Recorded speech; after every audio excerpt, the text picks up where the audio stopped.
Dance spectators. Dance spectators అంటే dance audience అనొచ్చు.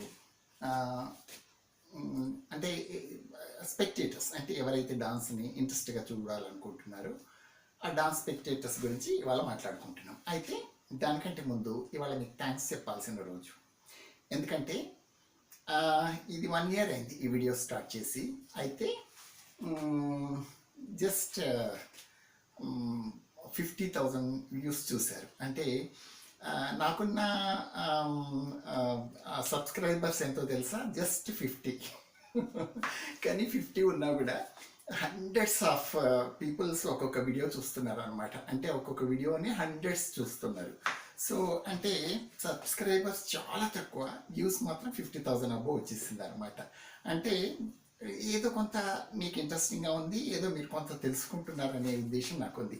మరి మీకు అంత తక్కువ సబ్స్క్రైబర్స్ ఎందుకున్నారు అంటే నేనేమనుకుంటున్నానంటే ఈ 50 మెంబర్స్ కూడా ప్యూర్లీ డాన్స్ ఫ్యాన్స్ అయి ఉండొచ్చు. నా ఫ్యాన్స్ కాదు, డాన్స్ ఫ్యాన్స్ అయి ఉంటారు. ఎందుకంటే వాళ్ళెవరో నాకు తెలియదు నిజానికి, అయినా కూడా దే యాక్సెప్టెడ్ మై వీడియోస్ అనమాట. అంటే ఈ 50 మెంబర్స్లో నేను అంటే ఎవరో ఒకరిద్దరికి మాత్రమే నేను ఈ వీడియోస్ గురించి చెప్పానండి. నేను ఇట్లా యూట్యూబ్లో ఇట్లా డాన్స్ గురించి చెప్తున్నాను అని ఎవరికి చెప్పలేదు. ఎవరో 2-3 అలా ఎవరైనా బాగా తెలిసిన వాళ్ళు, బాగా డాన్స్ అంటే ఇంట్రెస్ట్ ఉన్న వాళ్ళు, సో బాగా క్లోజ్ వాళ్ళకి 2-3కి మాత్రమే చెప్పాను. ఈవెన్ చాలా వాట్సాప్లో నేను గ్రూప్స్లో నేను కూడా ఈవెన్ మా అపార్ట్మెంట్ వాళ్ళకు కూడా నేను చెప్పలేదు. ఎందుకంటే ఎందుకు ఇవన్నీ మీరు చెప్పలేదు అని అంటే నేను తెలుగు, ఇంగ్లీషు, హిందీ వీడియోస్లో చెప్పాను ఆల్రెడీ, ఎందుకంటే లెంత్ అయిపోతుంది.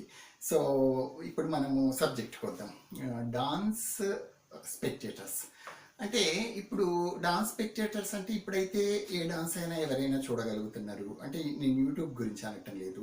మీరు ఎక్కడన్నా గుళ్ళో ఏదైనా ఫంక్షన్ కొరకు వెళ్ళినా, ఏ గుళ్ళో ఏదో ఉత్సవాలైనా ఏదో ఒక డాన్స్ చేసేస్తుంటారు, మీరు ఇల్లు అక్కడ చూసేసి వచ్చేస్తూ ఉంటారు, అదే క్లాసికల్ డాన్స్ అనుకుంటూ ఉంటారు. సో ఇలాంటివన్నీ ఉన్నాయి.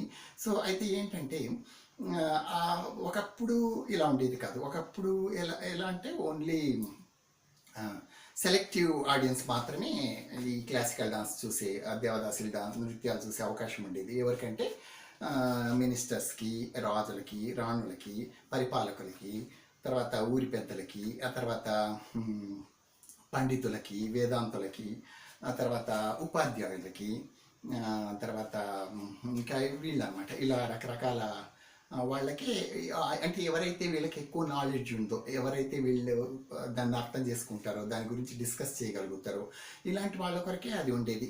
అంటే జనాలు, మామూలు జనాలు చూసేవాళ్ళు గారు అస్సలు అంటే లేదు లేదు. ఏదైనా ఉత్సవాలు భయంకరంగా ఏదైనా బాగా చాలా గ్రేట్గా అంటే మలయాళంలో భయంకరం అంటే చాలా గొప్పగా అని అర్థం అనమాట.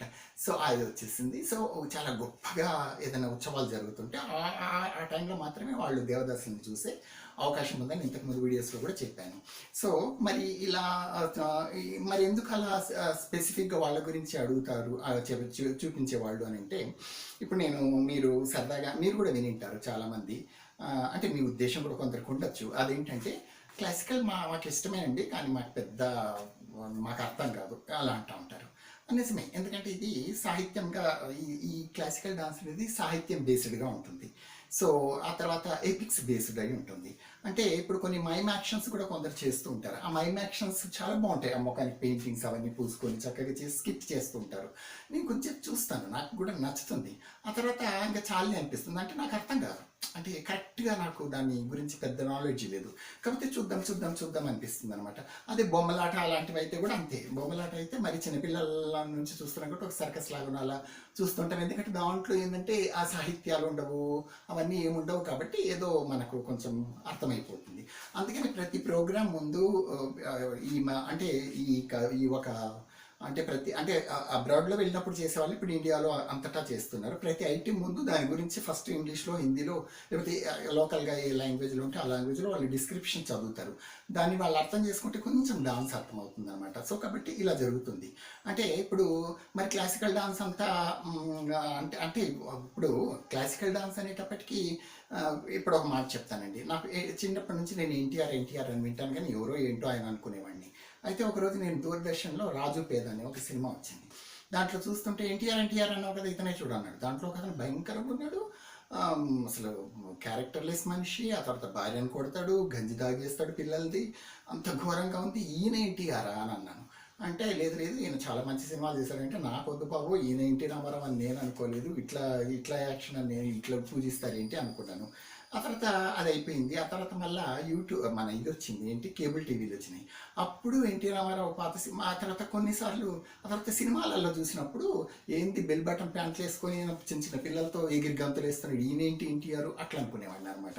ఆ తర్వాత మళ్ళీ అది పోయిన తర్వాత ఎప్పుడైతే కేబుల్ టీవీలలో సినిమాలు రావటం మొదలెట్టాయో అప్పుడు ఆయన పాత సినిమాలన్నీ చూసి, మై గాడ్ ఎన్టీఆర్ అంటే ఇతన ఇంత అద్భుతంగా చేస్తాడు బాబో, దాన్ని చూసి నేను ఎంత తప్పుగా అనుకున్నాను. అప్పుడు నాకు అసలు ఏం తెలియదు అట్లని అట్లా ఫీల్ అయ్యాను. ఈవెన్ క్లాసికల్ డాన్స్ అయినా కూడా అంతే. మీరు ఎక్కడో వెళ్ళి ఎవరో మెచ్యూర్గా ఎవరి డాన్స్లు అన్నా చూసేసి ఇదే క్లాసికల్ డాన్స్ ఏం బాగుందిలే అనుకుంటే కాదు. అప్పుడు అయితే నేను హైదరాబాద్లో ఉన్నప్పుడు రవీంద్ర భారతి మాత్రమే పాపులర్గా ఉన్నిందండి. ఆ రవీంద్ర భారతిలో ఎవరైనా నేషనల్ ఆర్టిస్టులు, పెద్ద పెద్ద ఆర్టిస్టులు వచ్చేటప్పుడు ప్రోగ్రామ్స్ ఇచ్చేవాళ్ళు. ఆ ప్రోగ్రామ్స్ అప్పుడు నేను న్యూస్ పేపర్లో చూసేవాడిని అనమాట. వాళ్ళ యాడ్ ఏమని వచ్చేది, పలానా వాళ్ళ డాన్సు ఈ టైంలో నుంచి ఈ టైం వరకు ఉంటాయి, కానీ ఓన్లీ ఇన్వైటీస్ ఆర్ యాక్సెప్టెడ్ అని దాంట్లో ఉండేదన్నమాట. అంటే ఏంటి, ఎవరినంటే వాళ్ళని అంటే డబ్బులు పెట్టి కూడా లేదు, ఓన్లీ ఇన్వైటీస్. అంటే వాళ్ళ ఇన్వైటీస్ ఏంటో అంటే అంటే దాని గురించి తెలిసిన వాళ్ళు వీళ్ళు అనుకుంటున్నాను నేను. సో అట్లా ఉన్నిందనమాట. అంటే అట్లా అంటే ఇప్పుడు అందుకే నేను ఎప్పుడు మాస్ ప్రోగ్రామ్స్ ఇవ్వను. మాస్ ప్రోగ్రామ్స్ ఇవ్వడం అంటే అంటే అక్కడ ఏంటంటే మాస్ ప్రోగ్రామ్స్ అనేటప్పటికీ క్లాసికల్ మాస్ ప్రోగ్రామ్స్ ఇవ్వకూడదండి నిజానికి నాకు తెలిసి. ఎందుకంటే అక్కడ ఏంటంటే ఆ గుంపులో అలా గోలగోలగా ఉన్న ప్లేస్లలో క్లాసికల్ డాన్స్ చేస్తే ఆ క్లాసికల్ డాన్స్కును మామూలు మిగతా డాన్సెస్కు పెద్ద డిఫరెన్స్ ఏమి ఆడియన్స్ పెద్దగా పట్టించుకోరు.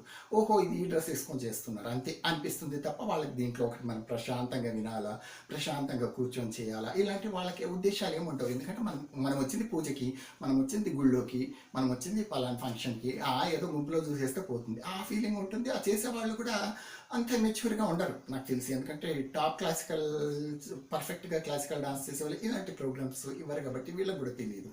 సో అందుకని ఏంటంటారంటే డాన్స్ స్పెక్టేటర్స్ అనేది స్పెసిఫిక్గా అందుకే ఉండాలి. ఒకప్పుడు అలా ఉంది, ఇప్పుడు మరి లేదు కదా అని అంటే కాలం మారుతుంది. కాకపోతే నేనేమంటానంటే అప్పుడు వాళ్ళకి ఆ అనుభవం లేదు. అంటే నేషనల్ ఆర్టిస్టులు ఎలా చేస్తారో పలానా ఆవిడ గురించి విన్నాం, ఆవిడ ఎట్లా డాన్స్ చేస్తుందో మాత్రం తెలియదు.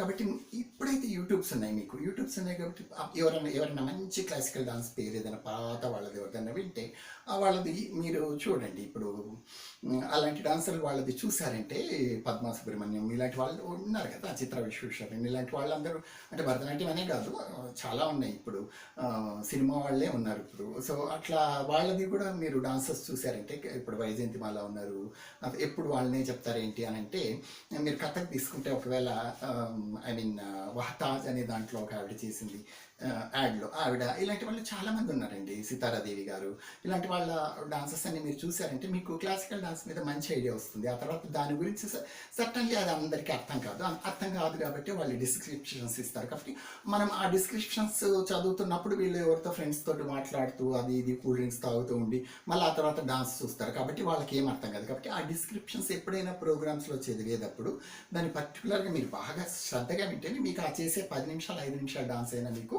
అర్థమవుతుంది అనమాట. ఓకే, సో కాబట్టి నేను ఆడియన్స్ మాస్ ప్రోగ్రామ్స్ ఇవ్వద్దని నేను చెప్పాను, కానీ మెచ్యూర్ వాళ్ళకి అది కొంచెం ఎంకరేజింగ్గానే ఉంటుంది, కావాలి చేయొచ్చు.